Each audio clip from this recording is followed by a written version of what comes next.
Господи Ісусе Христе, Сине Божий, помилуй меня грешного. Возлюбени во Христа Бога, братья и сестры, Дениска, Господ благослови целата ног да ја поминеме во молитва. А тоа значи целата ног да ја посветиме во најтесна, најприсна комуникација со Бога, во жив разговор со Него. А ногта е најпогодна за такво дружење на човекот со Богом. Бидејќи ногта е тивка, кротка, смирена. Се што дише му се предава на сонот. Има потреба од одмор, од спокојство. Да се растовари товарот, особено гревовниот багаж, насобран од течењето на денот. И во таква една духовна расположба застанавме со лицата своји пред лицето Господне, за да прославиме светата великомаченица Марина, која што, како и свети Еразмо, во овие краишта дошла од далечна Антиохија, денешна Сирија, од областа Писидија Антиохијска, која што до својата 12-та година од својот живот воопшто не знаела за тоа дека Христос постои, бидејќи се родила во паганско семејство. Но кога чула кој е Христос, во истиот ден, со сето срце му се предала нему. И немало сила, немало нешто што овој свет на човека може да му го понуди, а зарад што таа би се развенчала со Христа Господа во срцето своје. И таа своја преданост кон распнатиот и воскреснатиот Бог, за кој што пред незините мачители сведочеше дека е жив Бог, а не изделкан Бог во камен или во дрво, или изобразена фотографија на кабинетите на директорите и високите државни чиновници.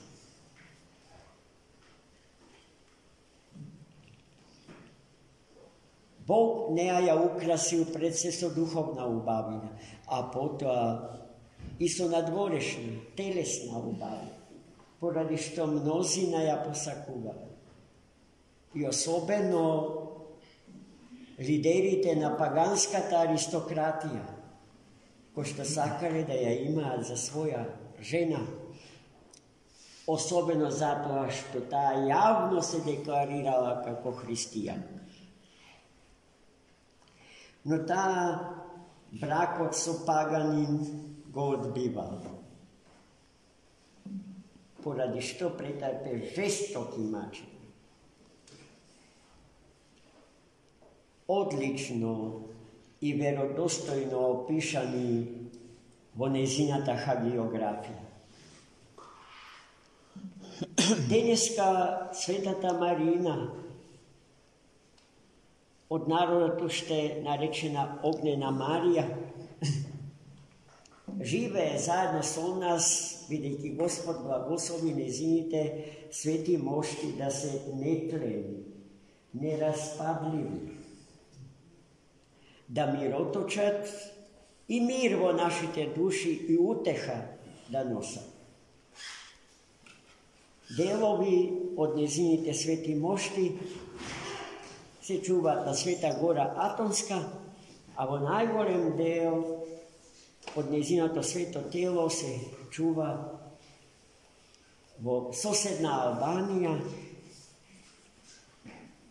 vo manastir od njez je posveten kaj Elbasan, nekogaš. Toj manastir za nas Stružani bil mnogo posakovan i česten. Reći si jednako kako i ovo i Pogorodičen manastir, oko što nije. Imame česti blagoslov Boži. U sekoj nedjelju, u sekoj golem praznik da prinesuvame beskarna i spasitelna žrtva za život na sveto i za život i za spasenje narodot čovječki. Najmili moji, i dnešното evangelsko čitivo nosi izvanredni poraki. Znam neka ste premoreni, ma ja se potrudam nakustom da ukažem na značenje to. Od danes čitano to Evangelije spored Mateja. Hristos deneska beše okružen od mnogo naroda, kako i sekogaš.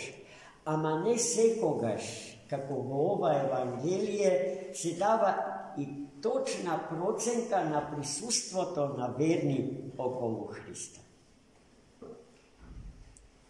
Evangelistot zabeležuva, deka Hristos pokraj sebe imao 5000 maži, bez da se brojat ženite i deca.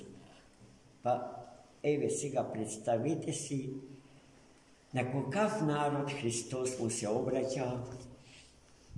Nemoknite gi lekuval, a obesmislenite gi podigal i gi osmisloval. Давайте им я утехата от благодатта на Светиот Дух. Со тој голем народ Христос цел ден се дружал.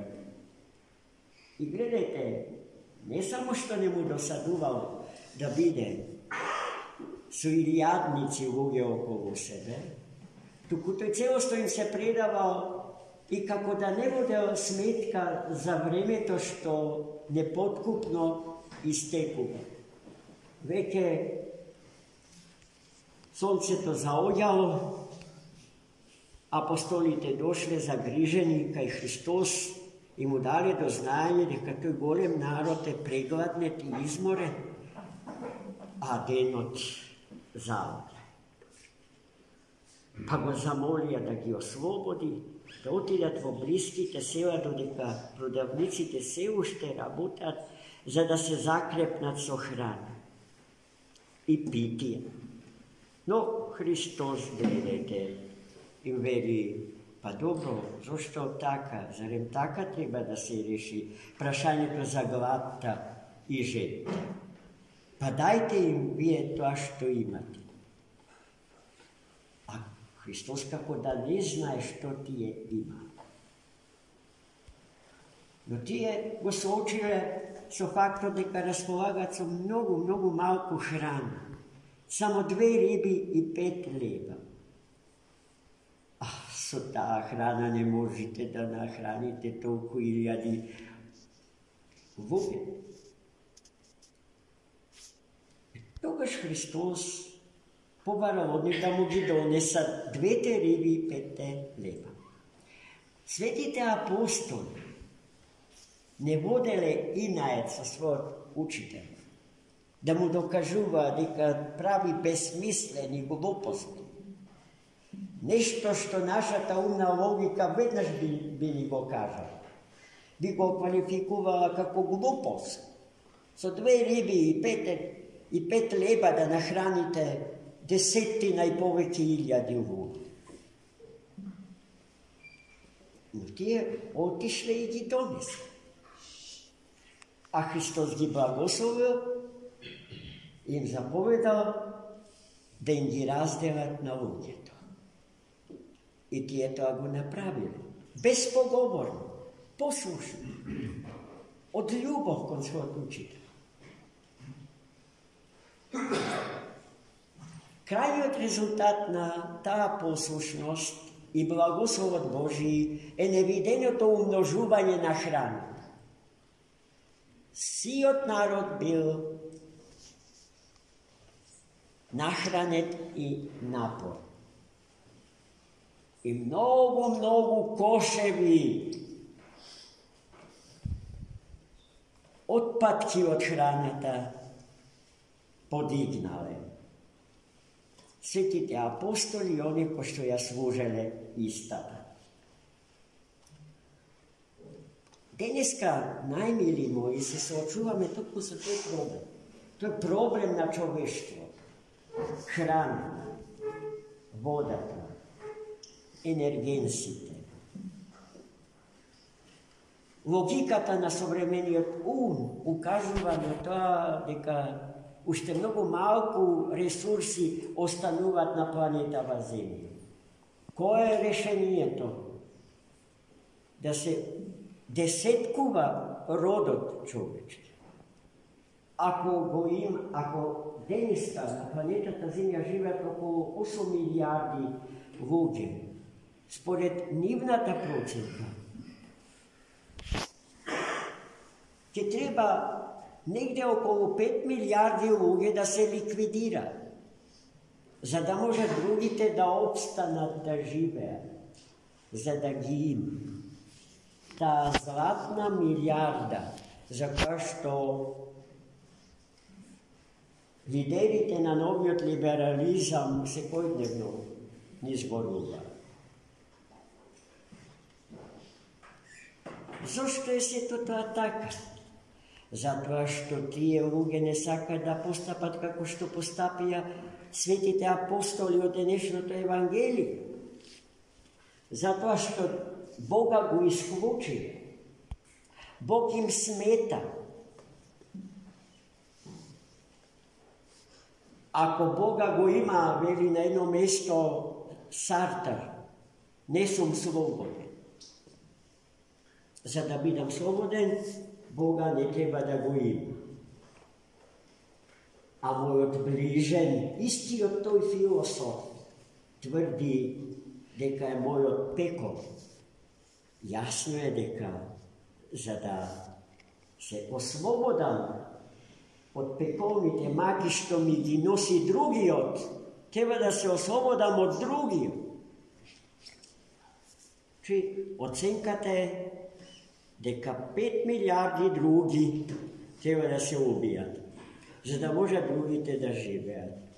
Се разбира, како што сака, комфортно, со висок стандард. Без да се откажат од својот вишок.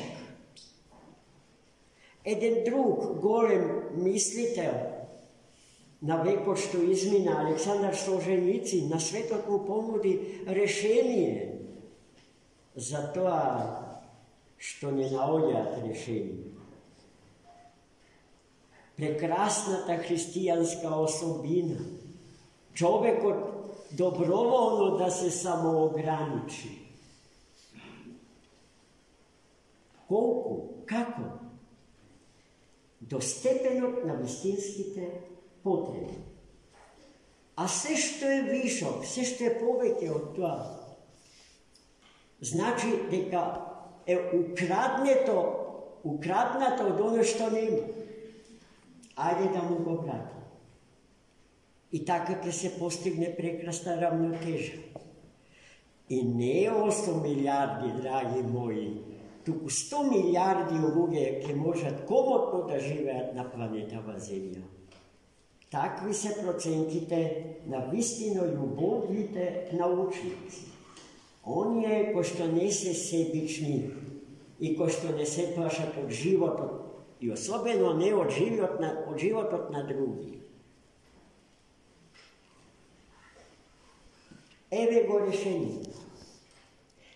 Решението за секој наш проблем е запишано на страниците од Светата книга, но ние не ја читаме. А токму денеска треба да и се вратим и само не ја читаме. И ништо друго, браќи и сестри, да не читаме. Не затоа што treba da staneme fobični prema knjigata uopšte. Туку за да се спасиме од неумесните анализи за иднината на светот, од апокалиптичките визии за човекот и за светот, од лошите пророштва на лошите пророци. Како може некој да знае нешто што ни светите ангели не го знаат? Јасно е дека светот и човештвото се движат кон својата цел, а не кон својот крај. Ако сакате да го употребиме поимот крај, тогаш ќе мораме да го објасниме дека тој крај кон кој што се движиме е безкрајот Божи, браќи и сестри. И гледајте, за се имаме решение. И тие решенија се реални, а не измечтаени. Измечтаени во некоја однапред за тоа смислена лабораторија.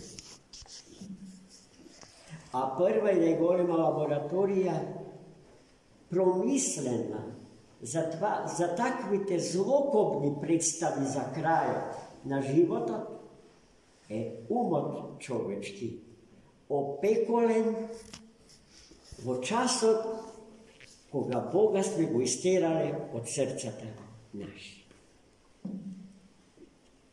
Господ да не чува од тоа зло. Да останеме докрај христијани, браќи и сестри.